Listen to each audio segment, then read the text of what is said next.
Bien, muchísimas gracias, Jorge, por tan conceptuosa presentación, lo que es un arma de doble filo porque evidentemente eleva las expectativas a un punto en que uno no sabe si va a lograr satisfacer, pero haremos lo posible.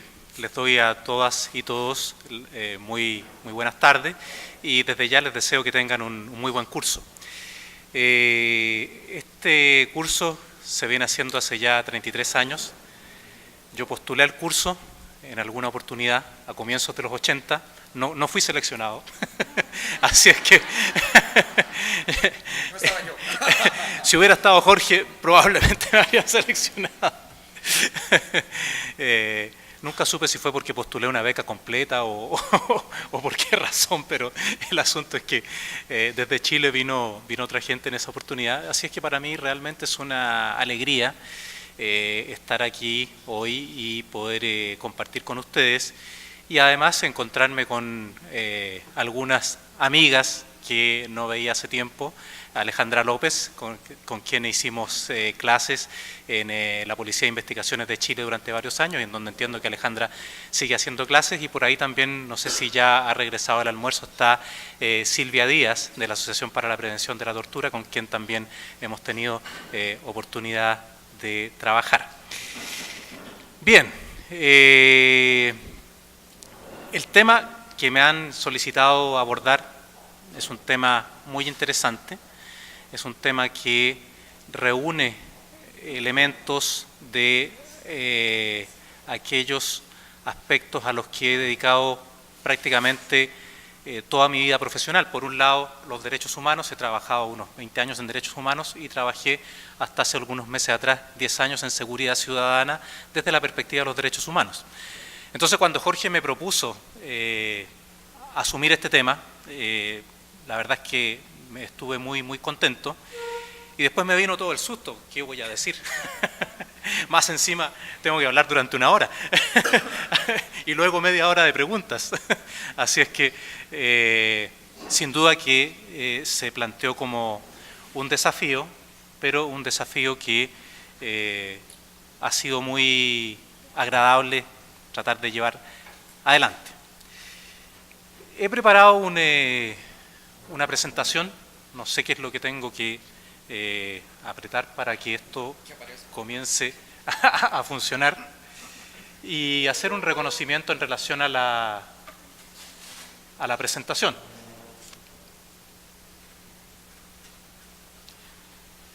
Bien, no trabajé en vano. Lo peor es cuando uno trabaja haciendo la presentación y después por alguna razón no se puede proyectar. Muchas gracias. Esta es una presentación que integra láminas que preparé yo especialmente para esta oportunidad, otras que tenía preparadas y otras que tenía preparadas una ex colega de la Universidad de Chile, Alejandra Moor, que es una socióloga que trabaja en temas de seguridad ciudadana y que tiene muchas publicaciones también en el ámbito interamericano. Alejandra trabaja en la Universidad de Chile, yo trabajo en el Instituto Nacional de Derechos Humanos. Y lo que me han pedido desarrollar es el tema de seguridad ciudadana y derechos humanos, refiriéndome en particular a los enfoques conceptuales. Yo, si no les molesta y si no es problema, preferiría hacer esta presentación de pie. Me acomoda más estar moviéndome. ¿Se escucha, verdad? ¿Sí? Y por lo tanto de aquí siento que puedo estar en un contacto más directo, y perdón Jorge si te doy la espalda. Entonces la idea es poder adentrarnos en estos conceptos, y yo quise venir en la mañana a la presentación de Claudio Grossman. Me interesaba especialmente saber qué es lo que iba a decir, entre otras cosas porque pensaba que podíamos tener algunos elementos en los cuales nos estuviéramos colisionando en las presentaciones. Creo que en general no fue así, pero sí quisiera rescatar algo de lo que él señalaba, y es la importancia de que aun cuando uno presente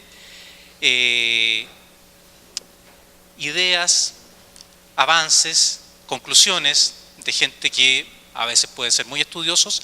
Estas son las ideas a las que se llegó en un determinado momento en un escenario específico.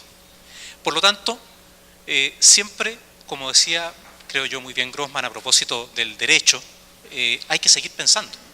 Eso a mí me parece absolutamente fundamental en este tema en particular de la seguridad ciudadana desde la perspectiva de los derechos humanos, porque después de toda la presentación, en donde probablemente me voy a saltar más de alguna lámina para poder cumplir con el tiempo, a lo que vamos a llegar es que si uno quiere encontrar experiencias científicamente documentadas que aporten, como dice un gran profesor de la seguridad ciudadana, Hugo Fruling, que aporten evidencia robusta de qué funciona y qué no funciona, uno se va a encontrar con que las experiencias, al menos en América Latina, son muy pocas,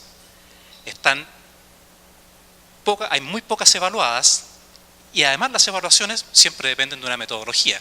Por lo tanto, la evaluación va a ser el resultado de la aplicación de esa metodología y no va a significar necesariamente que sean recetas infalibles que vayan a funcionar en toda situación. Por lo tanto, estos son elementos e ideas para seguir pensando.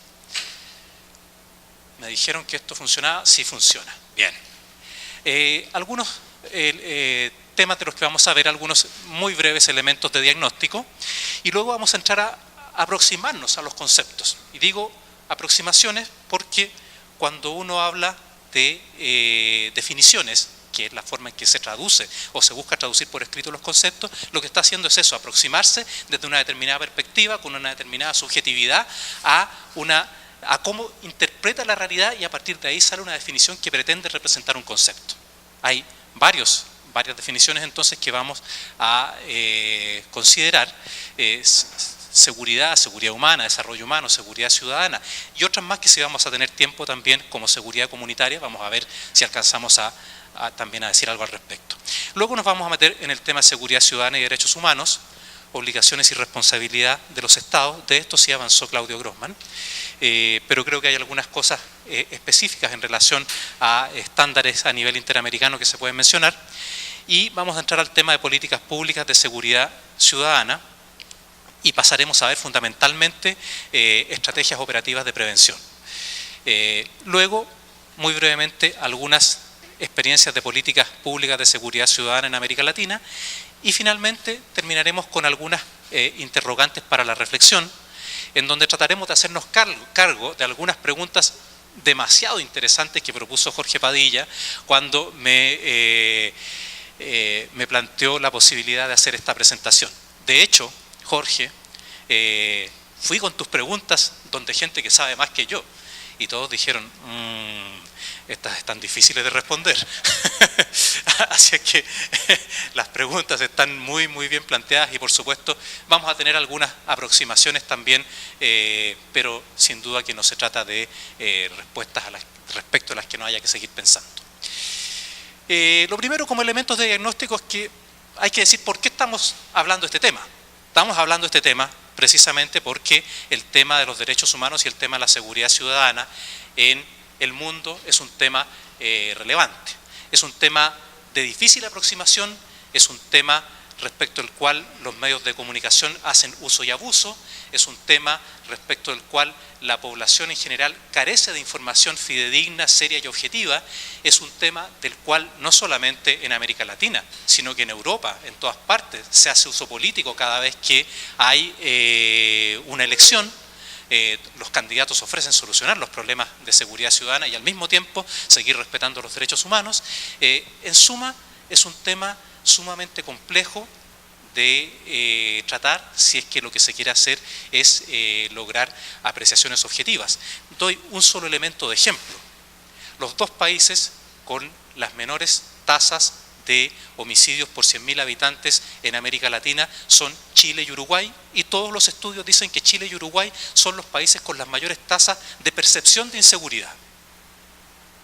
La percepción de inseguridad resulta ser menor, y en esto son coincidentes los estudios, en aquellos países que tienen mayores tasas de delitos graves. Ahí hay un ejemplo que nos muestra la complejidad del tema. ¿Por qué pasa esto? Si hay menos delitos, ¿por qué la gente tiene más miedo? Bien, a esos temas vamos a tratar de ir acercándonos en forma que que trataremos de que sea objetiva y con base en datos, como digo, más o menos robustos. En este mapa, lo que vemos en rojo son aquellas zonas del mundo en donde las tasas de homicidios por 100.000 habitantes superan los 10 homicidios por 100.000 habitantes, y en azul aquellas en donde son inferiores. Y vemos que es evidente la concentración de puntos rojos en América Latina, particularmente en Centroamérica. Ahí hay un elemento que nos indica que este es un tema relevante, y de hecho es tan relevante que en los últimos años en varios países, en encuestas que se hacen acerca no solamente acerca de encuestas de opinión, no solamente encuestas de victimización, me refiero a encuestas de opinión en general, el problema de la delincuencia ha pasado a superar, después de muchos años, a el problema de la falta de trabajo o desempleo. Por lo tanto, ahí hay un tema relevante también. Ustedes pueden revisar el Latino Barómetro, pueden revisar las encuestas de la POP y se van a dar cuenta de que hay un repunte de opiniones en el sentido de que el problema más relevante estaría pasando a ser en varios países el desempleo o falta de trabajo, la delincuencia por sobre el desempleo o la falta de trabajo, que tradicionalmente punteaban, estando la delincuencia en segundo o en tercer lugar. ¿Por qué esto también es importante? Porque esta situación de delincuencia, en donde la mayor delincuencia que se padece en América Latina en términos de frecuencia, como diría la gente que le gustan las estadísticas, en términos de números, no se da única y exclusivamente en relación a delitos contra la vida, sino que se da fundamentalmente en delitos contra la propiedad. Aproximadamente, si uno hace una pasada por lo que son países del cono sur, Chile, Uruguay, Argentina, y hace una pasada por lo que son las estadísticas de Guatemala, El Salvador, Honduras, Panamá, uno se da cuenta que más o menos coincidentemente, y cito esto porque son los países que más conozco, en los que me ha tocado trabajar, excepto Argentina, pero conozco más por la cercanía, uno se da cuenta que aproximadamente el 60%, no menos del 60% de los delitos que se cometen son delitos contra la propiedad. Entonces hay una gran cantidad de delitos, pero ¿qué pasa con esos otros delitos? Medirlos es muy difícil por una serie de razones, entre otras. Medir su frecuencia, su ocurrencia, es muy difícil porque hay una gran cantidad que no se denuncia. La cifra oculta es un problema, cifra oculta o cifra negra es un problema importante, y por lo tanto se recurre a este tipo de medición porque este es el tipo de delito que más se denuncia y es el que tiene más reporte. Pero junto con ello hay un problema adicional que hace que esto nos esté preocupando, y es que el delito trae costos. El delito trae costos y el delito produce daños. Cuando hablamos de que el delito trae costos y que produce daños, nos estamos refiriendo a que su ocurrencia, sobre todo si esta ocurrencia es más frecuente, perjudica las posibilidades, como vamos a ver más adelante en algunos conceptos que vamos a revisar, de desarrollo de las personas, de desarrollo humano. Que se entiende por el PNUD como las posibilidades de ampliación de las oportunidades que tiene una persona para desarrollar su vida en las mejores condiciones posibles. Y estos costos y daños son de distinto tipo. Hay costos desde una perspectiva económica de carácter directo, hay costos indirectos. Hay gente que no ha sido víctima, pero puede ser víctima, es una víctima potencial. Respecto a esa gente se producen costos, porque ¿qué es lo que hace? Contrata seguros, contrata seguridad privada. El tema del desarrollo de la seguridad privada, particularmente en Centroamérica, en Chile también, llega a niveles dramáticos en términos de una industria absolutamente vigente, boyante, y que en muchos casos supera en términos de despliegue, duplica y a veces triplica a lo que son las fuerzas policiales que existen en nuestros países. Así es que ahí hay todo un tema. La seguridad privada se paga, los seguros se pagan. En el caso de la gente que sí es víctima de delitos, pero no solo ellos, también sus familias, se producen una serie de costos que tienen que ver, cuando se trata de delitos contra la integridad personal, con el gasto en consultas médicas, en medicinas y con aquello que se deja de ganar porque no se puede trabajar. Respecto a las personas que cometen los delitos también, por la misma razón, en los casos en que les toca cumplir penas especialmente privativas de libertad, son personas que tampoco tienen la posibilidad de trabajar o que trabajan muy mínimamente mientras están cumpliendo una pena de ese tipo.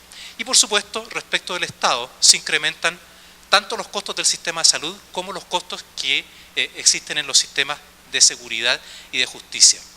¿Qué es lo que hacen los gobiernos habitualmente cuando la gente reclama que la seguridad ciudadana ya es intolerable, que no se puede salir a la calle? Y hay mucha gente que dice esto porque viven conectados al televisor. Y la televisión tiene que vender. Y para vender, obviamente, si dicen que está todo fantástico, nadie mira la televisión. Entonces hay que decir cosas que sean impactantes. Mi mamá, que ya está grande, acaba de cumplir 78 años, padece ese problema. Y no hay caso de que yo la pueda convencer de que las cosas no son como dice en la televisión. Mijito, es que chocaron en tal parte. Hijo, es que están asaltando en tal parte. Pero mamá, yo no estoy ahí. Pero tienes que tener cuidado porque asaltan en todas partes. Pero mamá, bueno, eso es un tema complejo. Pero esa es la realidad. Esa es la realidad. La gente tiene miedo. ¿Y qué hacen los gobiernos? Contratan más policías, sacan cursos de policía express, aumentan la visibilidad de la policía por una u otra forma, y todo esto trae costos. Los sistemas de justicia, a su vez, tienen una gran demanda de aplicar penas privativas de libertad, y con eso se produce todo un gran problema y costos importantes, porque hay numerosos estudios que demuestran que las penas no privativas de libertad son mucho más idóneas para lograr la reinserción social de aquellas personas que han delinquido, mucho más idóneas que aquellas que las penas que sí privan de libertad, y además estamos hablando de costos que en general los pagan todos los contribuyentes a través de sus impuestos, y estos costos aumentan cuando aumenta la población penal, y además en la medida en que aumenta la población penal aumentan males endémicos de los sistemas de justicia y penitenciarios en América Latina, como son el hacinamiento, y en condiciones de hacinamiento no hay programa de reinserción que resulte. Esa es la verdad de las cosas. Y si no hay programa de reinserción que resulte, ¿qué es lo que se tiene como consecuencia? Reincidencia delictiva. Y si se tiene como consecuencia reincidencia delictiva, quiere decir que entramos a este fenómeno de reiteración de los delitos, en donde lo que se sigue produciendo son costos para la sociedad y para el Estado. Pero estamos hablando solo de costos directos hasta aquí, luego están los costos indirectos. Hay problemas con la productividad respecto a las personas que han sido víctimas. Después de ser víctima de un delito, lo más probable es que si ha sido un delito que afectó su integridad física o psíquica, va a quedar incapacitada al menos por algún periodo de licencia laboral para volver a su trabajo. O va a haber derechamente ausentismo, o la gente va a trasladarse a otros lugares que entienda que pueden ser más seguros. Por supuesto, se reduce el ahorro, se reduce también las posibilidades de recaudación fiscal. Esto visto desde una perspectiva económica, pero visto desde una perspectiva de las personas y de los grupos de personas, hablamos de un concepto de daños. Y en este sentido, hablamos de daños para las personas, daños humanos, a aquellos aspectos de la vida que constituyen derechos protegidos por el sistema regional de derechos humanos y también por el sistema internacional de protección de los derechos humanos. Pero no solo eso, hablamos también de aquellos aspectos de la vida que, aun cuando no estén configurados como un derecho protegido, sí existen, como el traumatismo que produce en una persona el solo hecho de ser, por ejemplo, a veces regresando a su casa, aunque no haya estado en el momento del asalto, darse cuenta de que su casa ha sido robada y que se han llevado sus cosas. Eso indudablemente que produce un impacto, y es un impacto fuerte. Y no solamente las víctimas sino que todo su entorno familiar. Lo mismo que pasa con la gente que entra a cumplir una pena privativa de libertad. Quien cumple una pena privativa de libertad no es solo el condenado, que ingresa a la cárcel, el que la sufre. De una u otra manera también la sufre su familia. Entonces los allegados, los familiares, los cercanos, incluso los vecinos, los amigos, también sufren estos daños. Están aquellos daños sociales relacionados con la pérdida de confianza que se empieza a producir respecto del resto de la gente que vive en una comunidad, y la estigmatización que se empieza a producir también respecto de cierto tipo de personas, jóvenes, barbones, con tatuajes, pelo largo o con cortes punk, todos candidatos a tipos de estrategias de control policial del delito, como las detenciones por sospecha, de probado fracaso en América Latina, pero que se siguen implementando. En Chile actualmente se busca impulsar una segunda agenda corta antidelincuencia que busca precisamente incorporar más facultades a la policía, facultades que de hecho ya tiene, pero que busca poder consagrar legislativamente en forma más amplia, en circunstancias que la anterior agenda corta antidelincuencia, primero, no ha sido objeto de evaluación, y segundo, algunos, y debería hacerlo por parte del Ministerio de Justicia si es que hubiera una preocupación realmente seria y que buscara promover legislación con base en evidencia robusta, y segundo, los pocos datos que uno pudiera relacionar con la instauración de ese tipo de medidas como una agenda corta antidelincuencia, al menos en el caso de Chile, como por ejemplo el hacinamiento carcelario, indican que precisamente a partir de la adopción de una medida legislativa de ese tipo, no se mejoraron las condiciones en las cárceles, sino que todo lo contrario, y por lo tanto se puede pensar que eso influye también en las tasas de reincidencia delictiva. Y finalmente, disminución del capital social.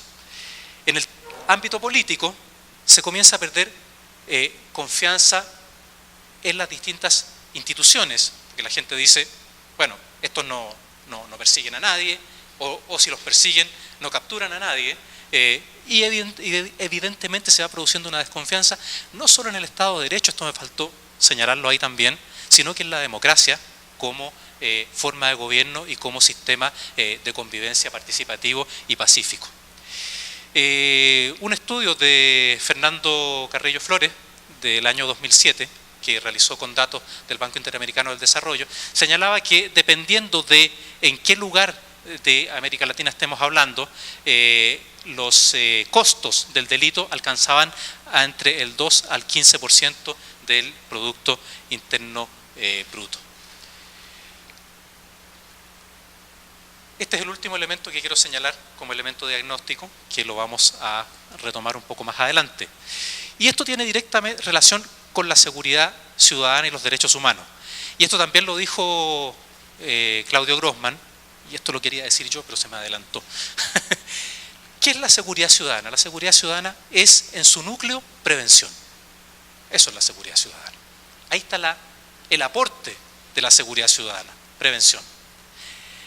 Estudios realizados en Estados Unidos estiman que aproximadamente se podrían ahorrar entre 6 o 7 dólares que se gastan en reaccionar ante el delito, en perseguir el delito, en todo aquello que con un nombre más elegante se llama control del delito, o que con el nombre menos elegante corresponde a represión del delito. Se podrían ahorrar hasta 6 o 7 dólares invirtiendo $1 en prevención.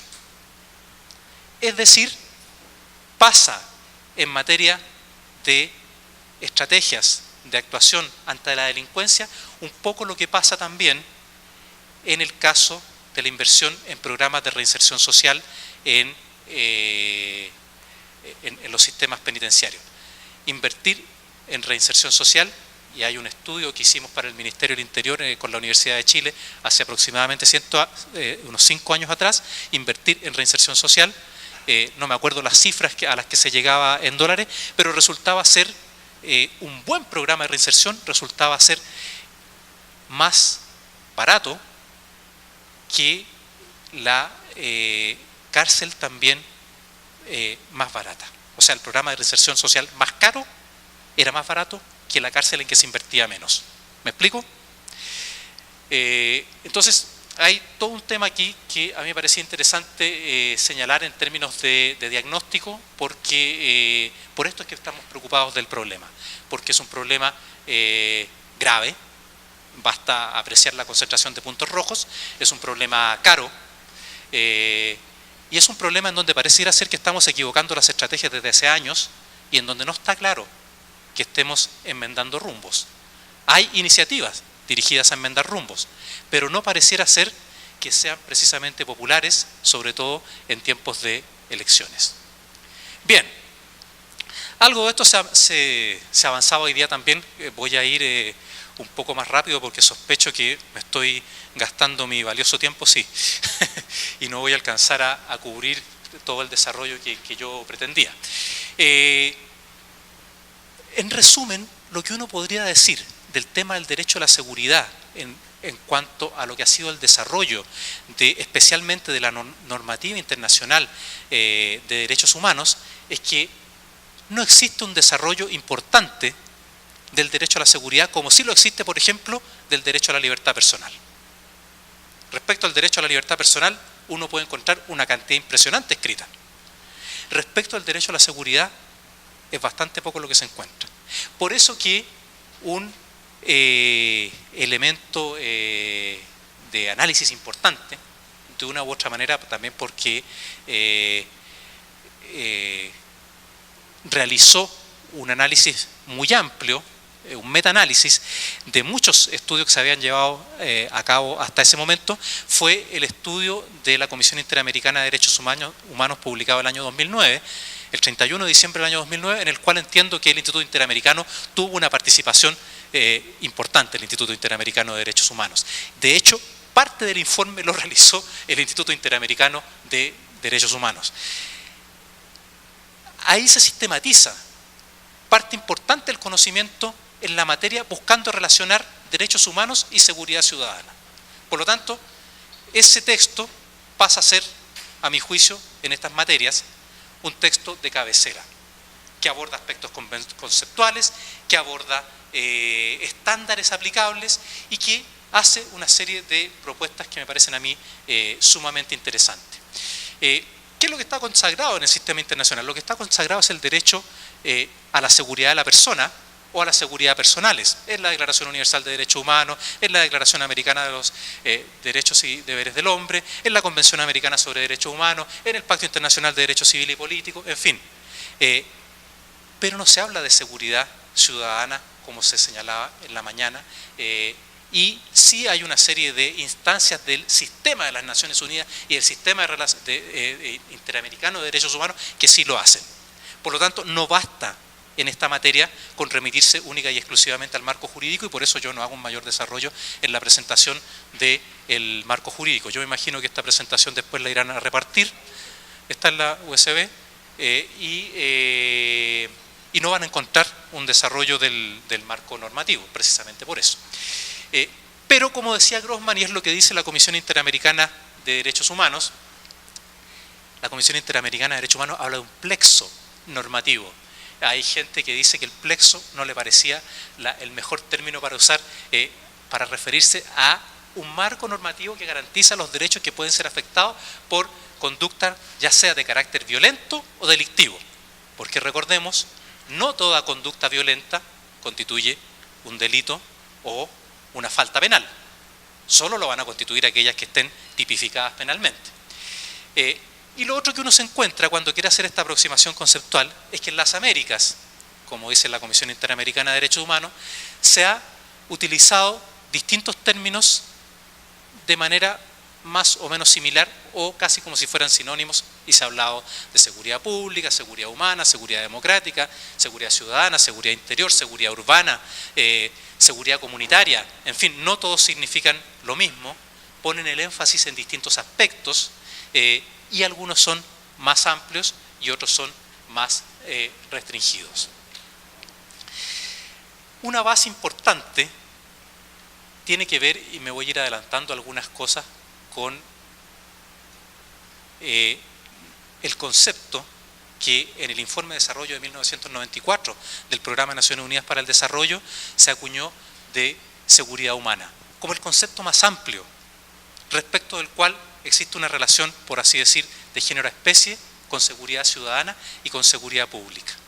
Y yendo desde el más pequeño al más grande, la seguridad pública tiene que ver con las estrategias de seguridad desplegadas fundamentalmente desde el Estado y que ponen el énfasis en la persecución del delito en términos de estrategia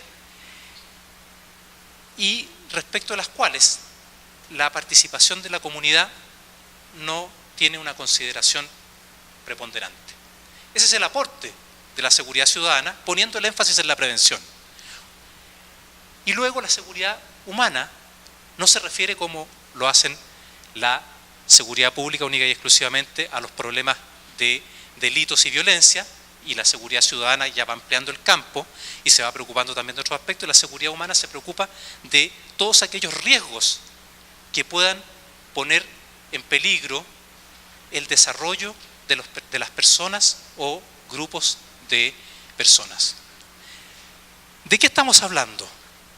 Estamos hablando de conceptos que buscan y de nombres que se le han puesto a una definición que busca demarcar un concepto. Cuando hablamos de concepto hablamos de una idea. Demarcar una idea es muy difícil. Estamos hablando de nombres para delimitar una idea que, si uno los quiere buscar en términos de modelos puros respecto a lo que se ha hecho en distintos países del mundo, muy difícilmente lo va a encontrar. ¿Qué es lo que se encuentra uno, por ejemplo? Se encuentra con modelos operativos, en donde desde la seguridad pública se incorporan elementos de seguridad ciudadana, por ejemplo, a través de la relación con la comunidad que se busca enfatizar. Y así sucesivamente. Entonces, encontrar todo esto en un estado puro es bastante complejo. Esta seguridad, de una u otra manera, también entonces tiene una serie de ámbitos relacionados en los aspectos económicos, alimentarios, de salud, medio ambiente, personal, comunitaria y política. Por lo tanto, pueden ver ustedes que la seguridad humana abarca un amplio espectro de riesgos que pueden afectar a las personas. Aquí pasó algo. Se suponía que esto tenía que avanzar y no... algo apreté mal.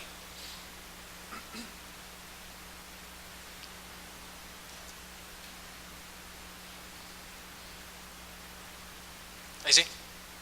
Ok, muchas gracias. Bien. ¿A qué aspiramos entonces? ¿A qué aspira la seguridad humana? A libertad como condición esencial para el desarrollo de la persona humana. Libertad para vivir sin miedo. Y aquí se habla de los derechos ligados a la supervivencia. Libertad para vivir sin miseria. Derechos ligados a los medios de vida que permitan el desarrollo. Libertad para vivir con dignidad. Este es un elemento absolutamente fundamental, dado que hablamos de personas y grupos de personas. Libertad para vivir con dignidad. Derechos de igualdad, equidad, etc. Y como elemento central de estas libertades, la seguridad humana. La seguridad, por tanto, y el desarrollo humano, como yo he venido diciendo, tienen una vinculación, una relación, una aproximación absolutamente fundamental. ¿Y de qué se trata, en definitiva, cuando hablamos de seguridad humana y de desarrollo humano? De que las personas o grupos de personas puedan ejercer las opciones de vivir, trabajar, relacionarse en forma segura y libre. Ahí está entonces el aporte de la seguridad humana. Y el aporte, por cierto, de la seguridad. Hay una serie de inseguridades que amenazan el desarrollo humano. Sobre esto, el Programa de Naciones Unidas para el Desarrollo ha avanzado bastante. ¿Cuáles son las dos fuentes principales de la inseguridad que atañen a estas libertades que debería tener el ser humano. Primero, los riesgos crónicos, aquellos que se producen o se reiteran en forma más o menos sistemática, dependiendo de qué región del mundo estemos hablando. Y segundo, las alteraciones súbitas y también dolorosas que se pueden producir en la vida habitual de cualquier persona, ya sea en su hogar, en su trabajo, en cualquier espacio de la comunidad que visite más o menos habitualmente. Y por lo tanto, la seguridad humana viene a entregar una protección, a llamar la atención sobre la necesidad de proteger el núcleo central de la vida humana. Vaya, ahí está difícil manejar esto. Contra riesgos que sean graves y previsibles. Y cuando se habla de contrarriesgos que sean graves y previsibles, podemos ir encontrando nosotros una serie de elementos que nos permiten conectarnos con aquellos elementos que el Sistema Interamericano de Derechos Humanos, particularmente la jurisprudencia de la Corte Interamericana de Derechos Humanos, ha dicho que deben ser considerados cuando hablamos de la responsabilidad que atañe a los estados por situaciones que afecten a los derechos de las personas y que tiene que ver con que estos sean posibles de prevenir y que hubiera sido posible actuar respecto de ellos. Entonces, es absolutamente fundamental entender que la seguridad humana lo que busca es la protección de este núcleo central de la vida humana. Seguridad, entonces, ya pensando en seguridad ciudadana y desarrollo humano, una estrecha también vinculación. Estamos hablando de que la seguridad ciudadana se conceptualiza entonces, o puede conceptualizarse, aquí dependerá de la aproximación que cada uno haga, puede conceptualizarse en lo correcto, como una modalidad específica de la seguridad humana que busca proporcionar una protección universal, es decir, a todos, contra el delito violento o predatorio. También podemos decir, y aquí ya nos vamos acercando definitivamente al tema, que la seguridad ciudadana lo que busca es proporcionar protección respecto de las opciones u oportunidades que tienen todas las personas en el ámbito del desarrollo humano contra un tipo específico de riesgo que es el delito. ¿Por qué? Porque el delito, volviendo al concepto anterior, es una de las formas de alterar en forma súbita y dolorosa la vida cotidiana de las personas. El Informe de Desarrollo Humano para América Central del año 2009-2010 resumía esto en forma muy acertada, diciendo entonces que la seguridad ciudadana, si es así, está en la base de la seguridad humana. Segundo, que es la forma principal de seguridad humana. Tercero, que apunta a garantizar derechos fundamentales y que además es un componente, la seguridad aparece entonces ya como un componente esencial y derecho fundamental de la ciudadanía. Y cuando hablamos de la ciudadanía estamos apuntando a su dimensión política. Y por lo tanto puede considerarse, y aquí vuelvo a algo que decía Grossman en la mañana, ¿hay un derecho a la seguridad? ¿Está consagrado un derecho a la seguridad? ¿Cómo está consagrado un derecho a la seguridad? Bueno, al considerarlo como un componente esencial y derecho fundamental de la ciudadanía, estamos hablando de una base jurídica que permite exigir que el Estado provea protección contra la criminalidad y contra la violencia.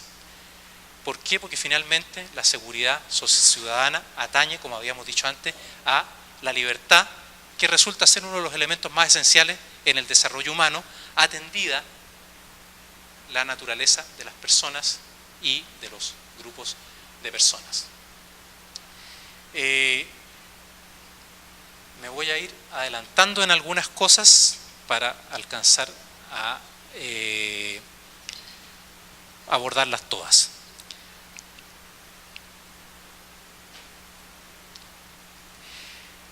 Desde la perspectiva de los derechos humanos, entonces, buscando ya la relación entre seguridad y ciudadana y derechos humanos, la seguridad se extiende a la creación de condiciones para que pueda existir en las comunidades una convivencia pacífica y no existan estos riesgos que terminen en estas situaciones que afectan de manera grave a las posibilidades de desarrollo de las personas.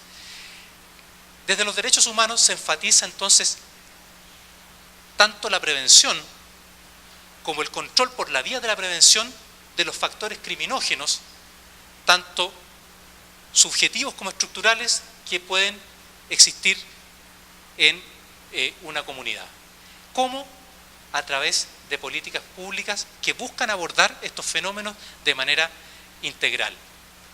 En la OEA se hablaba de prevención de la delincuencia antes que control del crimen, o sea, enfatizar la prevención de la delincuencia antes que el control del crimen. Y por lo tanto la seguridad ciudadana, desde la perspectiva de los derechos humanos, viene resultando, precisamente por el énfasis que hace en la prevención, más adecuada para abordar en forma eficaz los problemas de criminalidad y violencia, particularmente porque es un concepto que hace referencia a la seguridad no ya del Estado, no ya de un gobierno, sino que a la seguridad de personas y de grupos de personas. Es decir, tiene precisamente a las personas y a los grupos de personas la seguridad ciudadana como su objetivo principal. De una u otra manera, Grossman también adelantó sobre lo que son las obligaciones de los estados. Valga solamente decir que sobre esto hay bastante que se ha definido en la jurisprudencia, sobre todo de la Corte Interamericana de Derechos Humanos a nivel regional, por lo tanto lo voy a dejar planteado ahí por si alguien quiere después revisarlo. Pero lo interesante es que a partir de las obligaciones de los estados puede surgir responsabilidad internacional de los estados. Y ya también en la mañana algo de esto señalaba en qué casos surge esta responsabilidad internacional de los estados, y que se podía producir no solamente por aquellos actos u omisiones de los agentes estatales, sino que también bajo ciertas condiciones por actos de particulares, cuando se den ciertos requisitos, cuando el Estado tiene una posición de garante respecto de el respeto y de ciertos derechos, como pasa, por ejemplo, lo ha dicho reiteradamente la Comisión Interamericana de Derechos Humanos en su informe sobre los derechos humanos de las personas privadas de libertad, donde dice que el Estado tiene una posición de garante respecto a lo que ocurre dentro de las cárceles. Entonces, cuando precisamente el Estado tiene esa posición de garante y sus agentes incumplen, ya sea por acción u omisión, aquellas obligaciones generales que están establecidas en los primeros artículos de la Convención Americana sobre Derechos Humanos. Pero, cuando el Estado tuvo conocimiento de una situación de riesgo real e inmediato para un individuo o grupo determinado, y se da también la circunstancia de que era razonable prevenir el riesgo. Es decir, no en todos los casos de actos de particulares puede surgir la responsabilidad del Estado, sino que cuando se dan estas circunstancias, y más aún, la Corte ha dicho que así todo será necesario atender a las circunstancias del caso. Además, puede surgir responsabilidad del Estado cuando no se cumple con el deber de investigar en forma seria y imparcial y efectiva las violaciones de derechos protegidos en la Convención.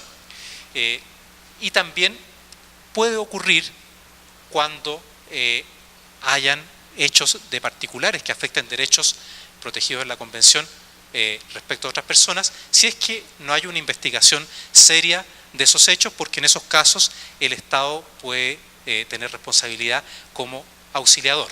Y por último está aquellos casos en que puede surgir responsabilidad de Estado, precisamente a partir de la adopción de la Convención de Belém do Pará, que establece una obligación reforzada en casos de violencia contra la mujer, porque los Estados, a partir de la Convención, se encuentran obligados, los que sean signatarios, a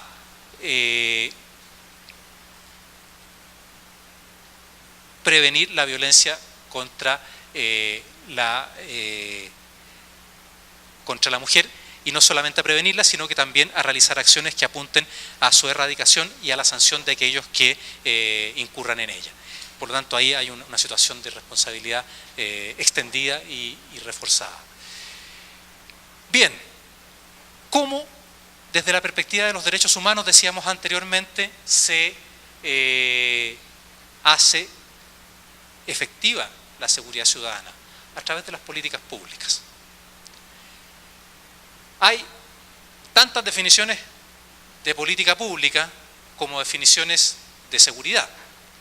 Roberto Garretón, un gran defensor de los derechos humanos en América Latina, en un trabajo que hizo para la Comisión Andina de Juristas, que precisamente se llama Políticas Públicas con Perspectiva de Derechos Humanos, y que es recogido en el trabajo de la Comisión Interamericana de Derechos Humanos del año 2009, Roberto dice que las políticas públicas serían lineamientos o cursos de acción que definen las autoridades de los estados para alcanzar un objetivo específico y que contribuyen a crear o transformar condiciones para el desarrollo de actividades de los individuos o grupos. Nótese que pone el énfasis en que el desarrollo de estos lineamientos o cursos de acción estaría definido por las autoridades de los estados. Hay quienes señalan que una política pública requiere también el concurso de la sociedad civil, no solo su actuación después desde el punto de vista del ejercicio de la accountability o de la supervisión o del oversight, como se llama en los medios anglosajones, sino que también desde el punto de vista del diseño de las políticas. Entonces ahí hay un tema, y por eso digo, definiciones pueden haber de muchos tipos. ¿Qué es lo que resulta muchas veces interesante como ejercicio metodológico cuando las definiciones son siempre buscan proporcionar una respuesta desde un enfoque particular? Hacer una caracterización. Como características de las políticas públicas, fundamentalmente encontramos el abordaje integral, la posibilidad de participación. La posibilidad de participación es una posibilidad de reafirmación del sistema democrático. La universalidad, es decir, que se apliquen o que tengan la posibilidad de alcanzar a todas las personas o grupos de personas, que establezcan o que se basen en colaboración tanto entre gobiernos desde el nivel central como con gobiernos locales, particularmente en seguridad ciudadana. En seguridad ciudadana se dice mucho, aun cuando hay estudios realizados por Marcelo Berman en Argentina que señalan que no hay evidencia suficientemente robusta para señalar que, y esta es una interpretación que hace Hugo Fruling de unos estudios de Marcelo Berman, que no habría evidencia completamente robusta para señalar que en América Latina los programas aplicados en el nivel local han tenido mejor éxito que aquellos programas aplicados desde el nivel central. Pero son discusiones que existen y vamos a ver si alcanzamos a llegar a ellas. Sustentabilidad, es decir, que se basen en que tengan la posibilidad de proyectarse en el tiempo sobre la base de consensos políticos y sociales, porque esto va a contribuir a la gobernabilidad democrática. Y por último, que tengan o estén centradas en las tareas de prevención desarrolladas en el espacio local, ojalá con municipios. ¿Cuál es entonces el objetivo de las políticas públicas de seguridad ciudadana que se basan en los derechos humanos? Que se concreten específicamente los derechos humanos tanto en lo normativo como en los aspectos operativos, y no solo eso, sino que en las prácticas, y esto resulta ser tremendamente importante, tanto de las instituciones como de los agentes del Estado. Es típico, a mí me ha tocado participar en procesos de formación policial, me tocó participar en el proceso de fundación del proceso de la Policía Nacional Civil de Guatemala, y uno podía ver cómo a los egresados de la academia eran destinados a una comisaría y les decían: bueno, aquí olvídate de lo que viste en la academia, olvídate de esos derechos tan bonitos, ahora llegaste a la vida real. Esta es la vida real. Y aquí están las prácticas y las malas prácticas. Por lo tanto, una política pública de derechos humanos que busque una política pública de seguridad ciudadana con enfoque de derechos humanos que busque ser eficaz, debe concretarse necesariamente en las prácticas de las instituciones y de los agentes del Estado. Pero esto tiene que ver no solamente con las prácticas en términos de las costumbres, sino que también con los entrenamientos que se produzcan, es decir, debe traducirse a un ámbito muy, muy amplio. Generalmente uno de los aspectos en los cuales hay problemas en el ejercicio de la labor policial tiene que ver con el uso de la fuerza. ¿Cómo se solucionan muchas veces los problemas, o se busca solucionar los problemas de uso de la fuerza, cuando van los defensores de derechos humanos y le dicen a los jefes de la policía: mire jefe, resulta que ustedes cuando hay una marcha para reclamar algún derecho están haciendo un uso excesivo de la fuerza? Entonces el jefe de policía dice más o menos típicamente lo siguiente, dice: ah, pero ¿por qué no vienen ustedes y nos hacen una charla sobre derechos humanos? ¿Ya? Bueno, entonces, claro, hay que aprovechar la oportunidad y uno va y hace la charla sobre derechos humanos. Pero ¿qué dicen en aquellos países en donde existe mejor control respecto al uso de la fuerza? Dicen, por ejemplo, la Asociación de Ex Jefes de Policía de Canadá dice que la mejor forma de trabajar en el tema del uso de la fuerza no es teórica, es práctica. ¿Cómo? A través del entrenamiento. A través del entrenamiento. Yo siempre doy como ejemplo, y perdonen si el ejemplo sale, si no a todos no todos tienen la misma inclinación hacia la materia respecto a la cual voy a dar el ejemplo, pero en el fútbol. Cuando uno va al estadio y tiene la posibilidad de ver un partido de fútbol desde arriba, desde el estadio, y tiene una panorámica de cómo se mueven los jugadores, uno ve muchas veces cuando los jugadores de un equipo determinado, reciben la pelota y hacen lo que en fútbol se llama una trenza, es decir, corren cruzándose. ¿Por qué hacen eso? Porque piensan: ah, recibimos la pelota, vamos a hacer una trenza como nos enseñó el profesor. No, lo hacen en forma automática, porque para eso están entrenados. Entrenan 4 o 5 veces a la semana, entonces reciben la pelota y lo hacen en forma automática. Cuando hablamos del tema del uso de la fuerza, no podemos esperar razonablemente que ante una situación límite como las que habitualmente enfrenta la policía, porque el rol de la policía es tremendamente difícil y se ve constantemente sujeto a situaciones límite, no puede esperarse razonablemente que cuando un policía se ve enfrentado a una situación límite diga: a ver, en este caso, ¿cuál era el estándar? No, el policía va a reaccionar. Y no va a reaccionar de acuerdo a su formación teórica, va a reaccionar de acuerdo a entrenamiento. Entonces, si está bien entrenado, si está entrenado periódicamente, ojo, periódicamente, y como en algunas policías de Estados Unidos, si está certificado para el uso de la fuerza, va a reaccionar mejor.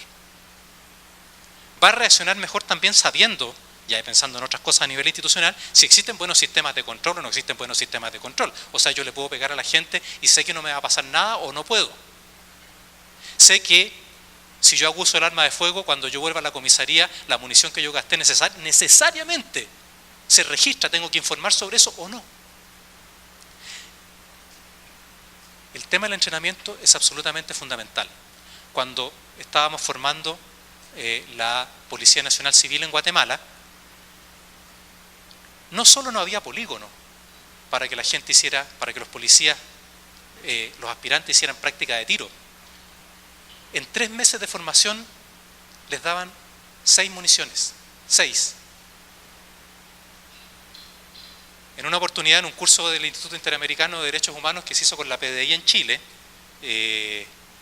fuimos a hacer, nos llevaron porque no habíamos disparado nunca, nos preguntaron: ¿han disparado alguna vez? No, la verdad, nos preguntaban los policías, la verdad es que los profesores que estábamos ahí, la mayoría no habíamos disparado nunca. No, dijimos, qué interesante, una experiencia nueva, algo lejano a lo que uno hace. Fuimos y un polígono, asesorados ahí por un instructor, tomando una serie de resguardos.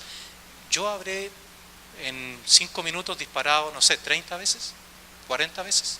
No, la verdad no lo conté, porque además, cosas que uno no sabía, ahí le enseñaron que se disparaba 2 tiros simultáneamente, cosa que uno no tiene ni la menor idea, absolutamente ajeno a esos temas. Pero bueno, ¿qué es lo que quiero decir con esto también? Recursos.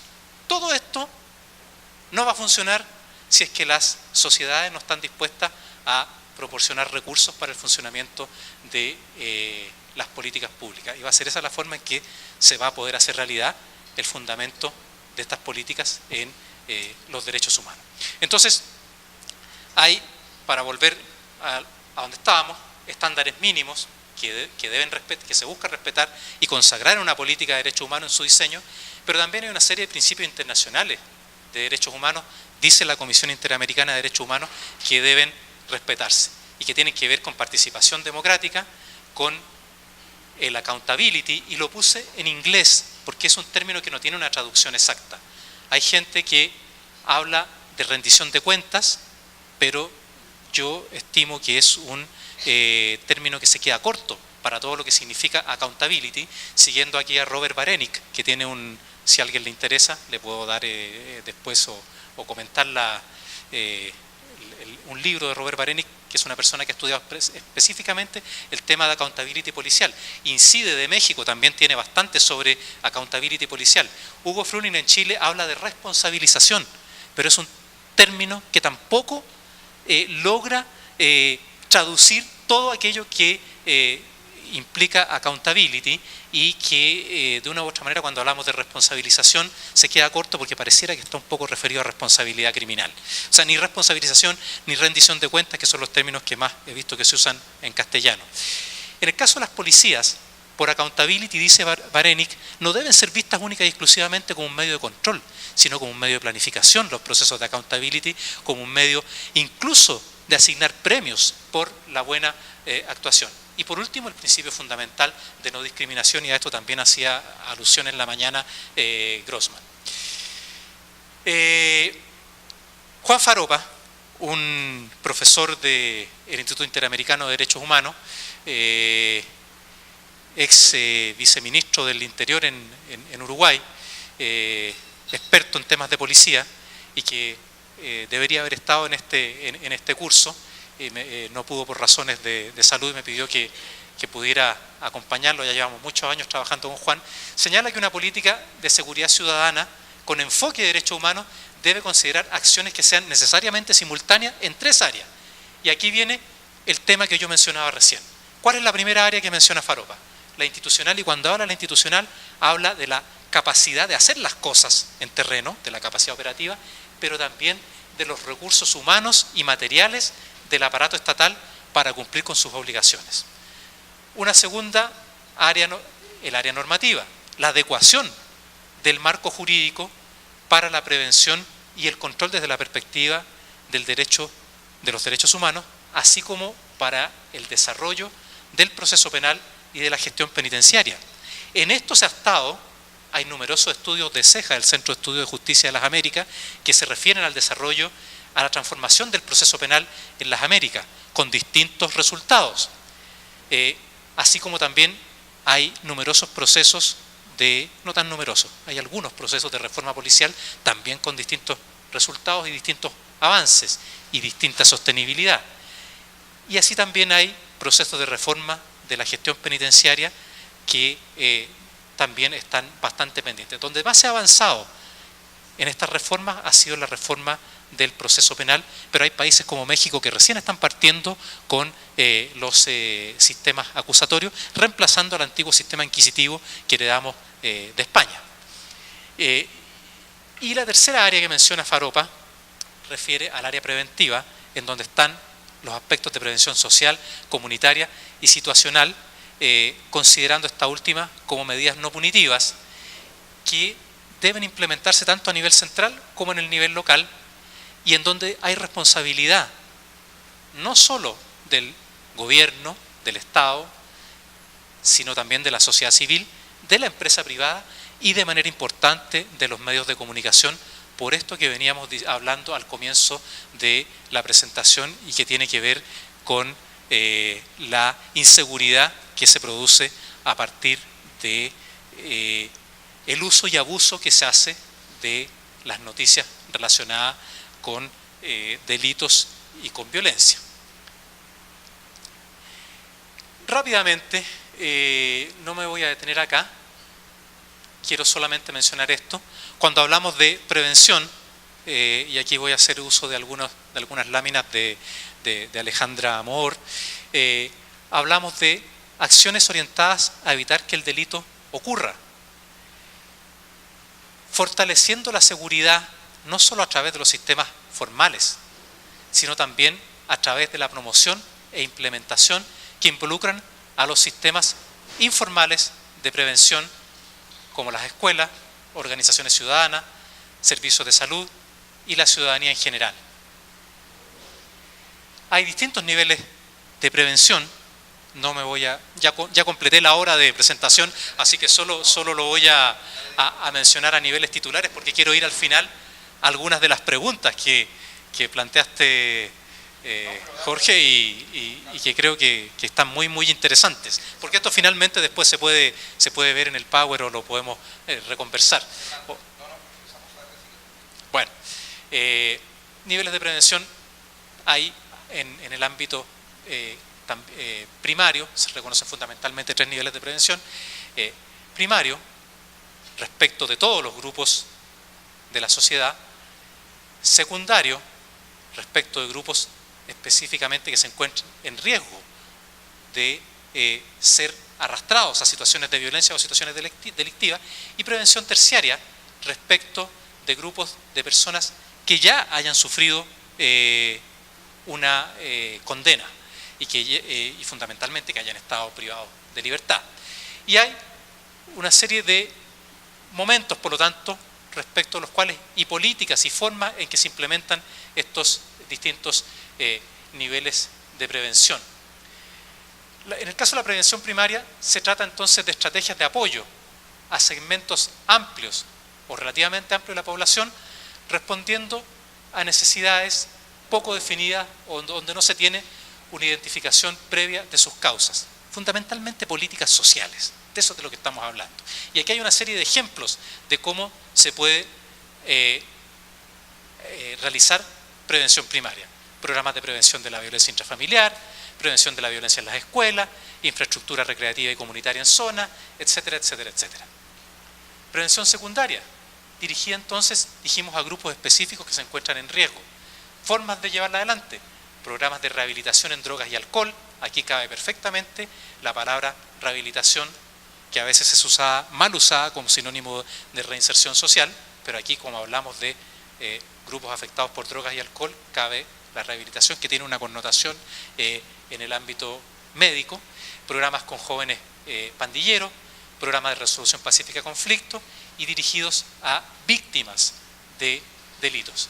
Y prevención terciaria, respecto de personas que ya señalamos, que han cumplido ya una condena, como por ejemplo programas de educación y capacitación para el empleo, programas de apoyo psicológico y salud mental para adaptación social, por ejemplo, que no es lo mismo necesariamente que programas de reinserción social, que tienen una connotación mucho más amplia, que abarcan este tipo de programas, pero que también que los incluyen, pero que abarcan aspectos mucho más amplios, que buscan de una u otra forma incidir en las posibilidades de existencia en la actividad delictiva.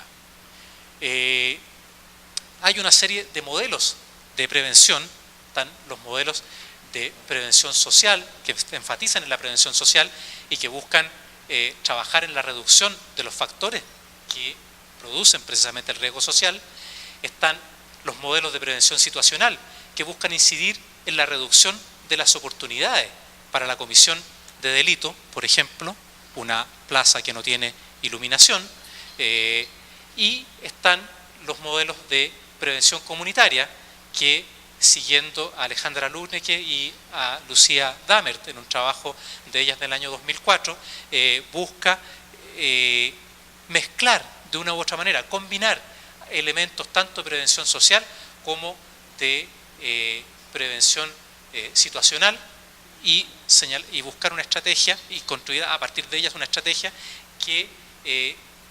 en que la comunidad es concebida tanto como objeto como sujeto de las políticas preventivas que se están llevando adelante. Aquí hay una tabla resumen que después ustedes podrán ver. Me quiero saltar esta parte porque quiero llegar a las preguntas finales. No alcanzo a ver esto porque es bastante largo, respecto de cómo trabajar en la perspectiva de la prevención y y de los conceptos de seguridad ciudadana, de seguridad comunitaria, hay un elemento fundamental que son los distintos modelos de policiamiento que existen. Está la policía comunitaria, está la policía de proximidad, está la policía orientada a la resolución de problemas. No alcanzo a detenerme en esto, pero hay una serie de aspectos que resulta bastante interesante revisar y que los voy a dejar ahí planteados porque quisiera referirme a algunas experiencias. ¿Cuáles han sido las experiencias en América Latina y no solo en América Latina? Que generalmente hasta la fecha han buscado o ha habido una imposición de aquellos, sobre todo en Centroamérica, particularmente en Centroamérica, ha habido una vigencia importante de aquellas estrategias de mano dura para enfrentar la violencia y la delincuencia. Y no solo de mano dura, si pensamos en el caso de El Salvador, en El Salvador hubo hasta hace pocos años atrás un plan de mano dura y como no se consideró suficiente, después se promovió un plan de super mano dura. Por lo tanto, evidentemente que no se consideraba suficiente uno y se llegó al otro. Y con posterioridad, el año 2013, en el Consejo de Derechos Humanos, haciendo una revisión por parte del Grupo de Detenciones Arbitrarias de las Naciones Unidas de lo que habían sido los resultados de estos programas de mano dura, El Salvador reconoció el año 2013 en el Consejo de Derechos Humanos el completo fracaso de los planes de mano dura en la prevención de la violencia y de la delincuencia. Tanto dijo El Salvador, y esto está registrado, si alguien se puede buscar en internet, tanto desde la perspectiva de los derechos humanos como de su eficacia en la disminución de la violencia y el delito. Y de hecho, actualmente, con unas cifras que señalaba el diario El País hace 2 semanas, El Salvador estaría actualmente con una tasa de homicidios de 60 por cada 100.000 habitantes, lo que viene a retrotraer a El Salvador prácticamente a la época de la guerra, de los años 80, que de una u otra manera se había venido superando en los años 90 y comienzos del 2000. Pero lamentablemente estamos con estos planes un poco envueltas a esa situación y actualmente el gobierno actual busca introducir una serie de elementos que vayan enfatizando la prevención, pero no está claro que el camino vaya por ese lado. Han habido distintas respuestas con distintos tipos de programas que buscan incorporar estrategias integrales para enfrentar tanto la violencia como la delincuencia en distintos países de América Latina. ¿Cuáles son los ejes comunes? Integralidad, multisectorialidad, focalización. No hay suficientes recursos, hay que focalizarse en aquello que es más urgente. Por lo tanto, es absolutamente fundamental el diagnóstico y el análisis que permite saber qué es lo más importante y para qué tenemos recursos. Y algo absolutamente fundamental que se hace muy poco en América Latina, que es la evaluación. Comenzar a medir los resultados que muchas veces en América Latina no se ve como se ve, por ejemplo, en Estados Unidos.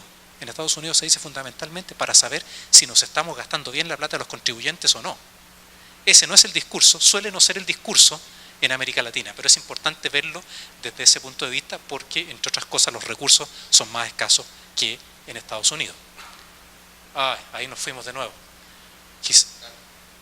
No sé cómo se... Bueno. No es una técnica de encontrar. Y ahora sí llego a las preguntas sin mentir. Bien. Entonces el rol de la policía en esto ha sido diverso y algunas preguntas para la reflexión. Y por supuesto digo que son para la reflexión porque yo no tengo respuestas. ¿Es posible, decía Jorge, el cambio de paradigma de la seguridad fundada en el Estado a la seguridad fundada en los derechos de las personas en el hemisferio? Si uno mira los procesos de reforma policial en América Latina y ve los esfuerzos por cambios en la estrategia policial, hay una experiencia muy interesante en Uruguay a partir de un programa del BID, que dice, por ejemplo, hay que comenzar a cambiar por la forma en que se organiza la comisaría. Generalmente se ha apuntado al tema del despliegue, la relación con la comunidad, los objetivos, las estrategias, pero también yo agregué la organización de la comisaría. Blackwell dice hay que cambiar en la forma en que se realiza la actividad policial, lo que también se llama en una traducción del inglés el policiamiento, el policing.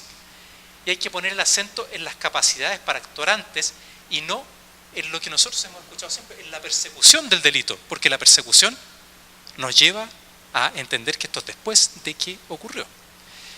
Bueno, hay una serie de elementos que nos dicen que hay cambios que se han intentado. Hay necesidad de trabajar con indicadores para precisamente asignar bien los recursos. Hay necesidad de evaluación, pero también hay necesidad de cambios en el rol de las comunidades, en cambios en los procesos de reforma policial, muy difíciles. Hay, respecto a los procesos de reforma policial, desinterés político. Suelen ser largos, hablamos de procesos que van a demorar a lo menos 10 años. Los gobiernos duran 4 años en América Latina, 5 años, alguna vez en Chile, hace no mucho tiempo duraban 6 años. Por lo tanto, ningún gobierno va a alcanzar a cristalizar completamente una reforma policial y no se va a alcanzar a beneficiar muy probablemente de los éxitos, si es que los tiene. Luego hay problemas de centralización y hay un gran problema, dice Fruling, de escasa transferencia de recursos y capacidades desde el nivel central a los niveles locales. Por otro lado, hay avances en el sistema interamericano de derechos humanos, no solo la Comisión Interamericana, sino que ha sido pionera en esto, sino que también por parte de la OEA, con la Declaración de Seguridad en las Américas y con el problema de las drogas en las Américas. Hay un marco político establecido a partir de esas declaraciones que permite mejorar este trabajo.